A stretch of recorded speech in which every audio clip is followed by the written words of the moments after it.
ઘણીવાર જમવામાં શું બનાવવું તે ના સમજાય ને ત્યારે તમારા માટે આ રેસીપી બેસ્ટ રહેશે. તો ચલો રેસીપી શરૂ કરીએ.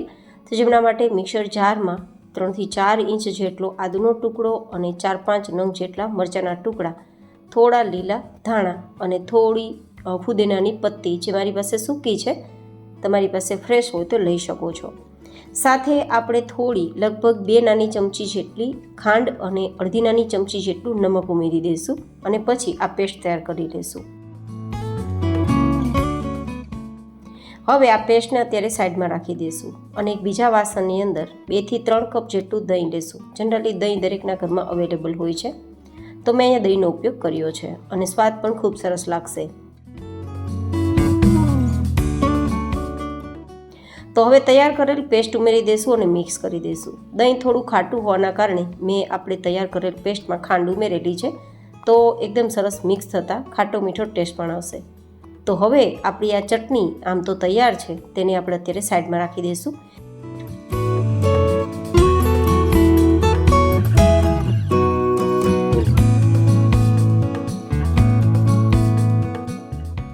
તો જેમના માટે આપણે અહીંયા થોડું ઉકાળેલું દૂધ લેશું.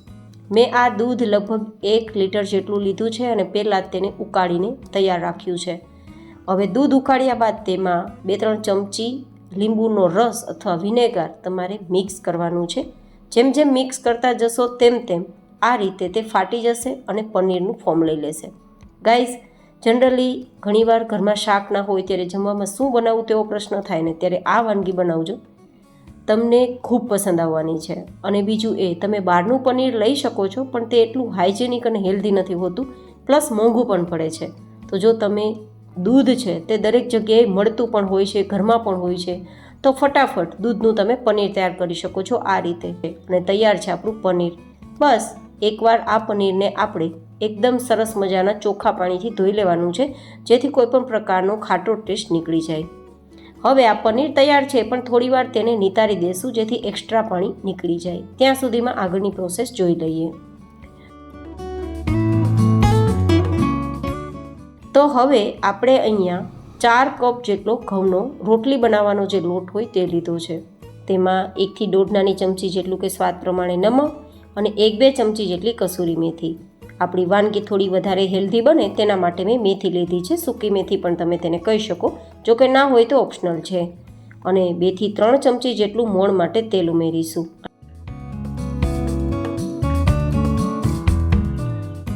અને પછી આ રીતે સતત આપણે મસળીશું, જેથી લોટના કણે કણમાં મોણ આવી જાય. અને પછી આપણે જે પનીર તૈયાર કરીને જે પાણી કાઢ્યું હતું પનીર તૈયાર કરતી વખતે, તે પાણી બિલકુલ નથી ફેંકવાનું, આ લોટ બાંધવામાં ઉપયોગમાં લેવાનું છે.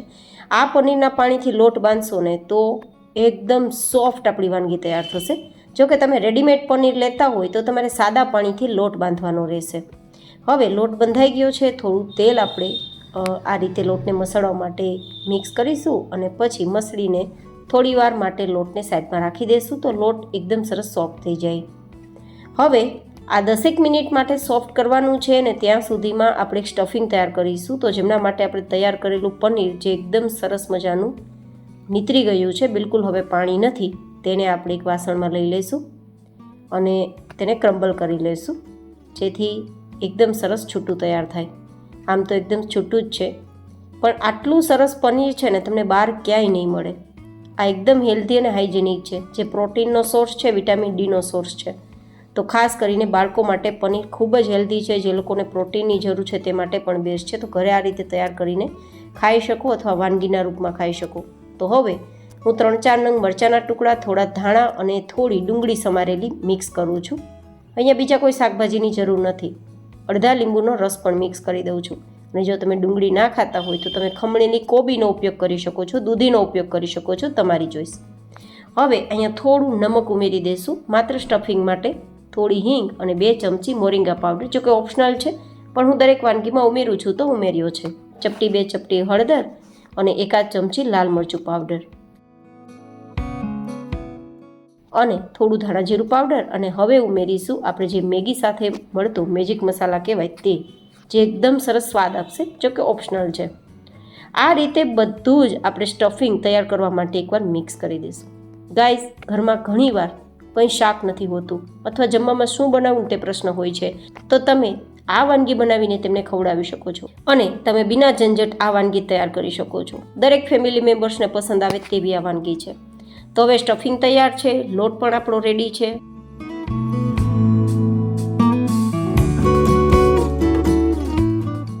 તો બસ આ રીતે આપણે થોડી ભરેલી રોટલી તૈયાર કરવાની છે અને તેને આપણે ડસ્ટિંગ માટે ઘઉંનો લોટ યુઝ કરીશું. કોરો લોટ ઘઉંનો લેવાનો છે અને આ રીતે વણવાનું છે.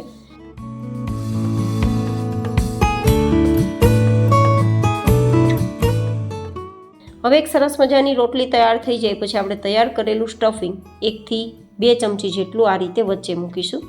જો કે તમે કેવડી રોટલી તૈયાર કરી છે તેના ઉપર સ્ટફિંગ ભરી શકો છો અને સ્ટફિંગને આ રીતે આપણે ચોરસ ફોર્મમાં થોડું ફેલાવી દઈશું, જેવી સેન્ડવિચનો આકાર હોય ને તે રીતે ચોરસ ફોર્મમાં, અને પછી બધી જ કિનારી આ રીતે કવર કરી દઈશું. આ એકદમ ઇઝી છે, તમે વણી પણ શકો, વણતી વખતે ફાટે પણ નહીં અને સ્ટફિંગ એકદમ સરસ પૂરેપૂરી આપણી વાનગીમાં ફેલાઈ જાય તે રીતે તૈયાર કરી શકો. તે સાથે આપણે આ તૈયાર કરીશું. બસ હવે થોડો લોટ આપણે આ રીતે લગાવતા જશું ને હળવા હાથે વણીશું. બહુ વજન નહીં આપીએ, નહીં તો અંદરથી સ્ટફિંગ નીકળી જશે. તો આ રીતે ચોરસ ફોર્મમાં જ વણીશું, જે આકાર પણ સારો લાગશે અને એકદમ સરસ સ્ટફિંગ બધી સાઈડ થઈ જશે અને ફાટશે પણ નહીં. આ રીતે વણાઈ ગયા બાદ હવે આપણે તેને શેકવાનું છે. તો તવો ગરમ કરીશું, તેના પર આ રીતે ઉપરની સાઈડ નીચેની તરફ જાય તે રીતે શેકવા માટે છોડી દઈશું અને પછી લગભગ 1.5 થી 1 મિનિટ સુધી મીડિયમ ગેસની ફ્લેમ પર થાય પછી તેની સાઈડ બદલી અને ઘીથી તેને આપણે શેકીશું. તમે તેલનો ઉપયોગ કરી શકો છો, પણ ઘી અથવા બટરથી શેકશો તો તેનો સ્વાદ ખૂબ સરસ લાગશે. હવે તમે સમજી ગયા કે આનું નામ પનીર પરાઠા પણ કહી શકાય. જોકે થોડો ટ્વિસ્ટ સાથે આપણે તૈયાર કરેલું છે આ પનીર પરાઠા, પણ જોકે ટેસ્ટ એટલો સરસ આવશે કે વાત ના પૂછો. જ્યારે પણ ઘરમાં કોઈ શાક ના હોય, જમવામાં શું બનાવવું તેવો પ્રશ્ન હોય, ત્યારે તમે આ પરાઠા તૈયાર કરજો અને સાથે મેં તૈયાર કરેલી ચટણી. બિલીવ મી ગાઈઝ, જે ખાશે તે આંગળા ચાટતા રહી જશે અને તમારો પ્રશ્ન પણ સોલ્વ થઈ જશે. તો બસ બંને સાઈડ આ રીતે ગોલ્ડન કલર આવે ત્યાં સુધી હળવા હાથે આપણે દબાવતા જશું અને મીડિયમ ટુ લો ગેસની ફ્લેમ પર શેકીશું. બિલીવ મી ગાઈઝ, એટલા સુપર સોફ્ટ બને છે એન્ડ એટલા ટેસ્ટી કે વાત ના પૂછો, એન્ડ હેલ્ધી તો છે જ. તો તૈયાર કરેલ આ પરાઠા તમને અંદરથી પણ હું ખોલીને બતાવીશ કે કેટલું સરસ સ્ટફિંગ બધી જ સાઈડ કવર થયું છે અને ખૂબ સ્વાદિષ્ટ લાગે છે. બાળકોથી લઈને મોટી ઉંમરની દરેક વ્યક્તિઓને પસંદ આવે તેવું છે. તમે જોઈ શકો છો, જોતાં જ મોંમાં પાણી આવી જાય તેવો લુક છે અને તેવો જ ટેસ્ટ પણ છે. તો એકવાર જરૂર ટ્રાય કરજો. તો તમને મારી આજની આ રેસીપી કેવી લાગી એ કોમેન્ટમાં જરૂર બતાવજો. ફરી મળીશું એક નવી જૈન હેલ્ધી રેસીપી સાથે. ત્યાં સુધી stay healthy and stay happy.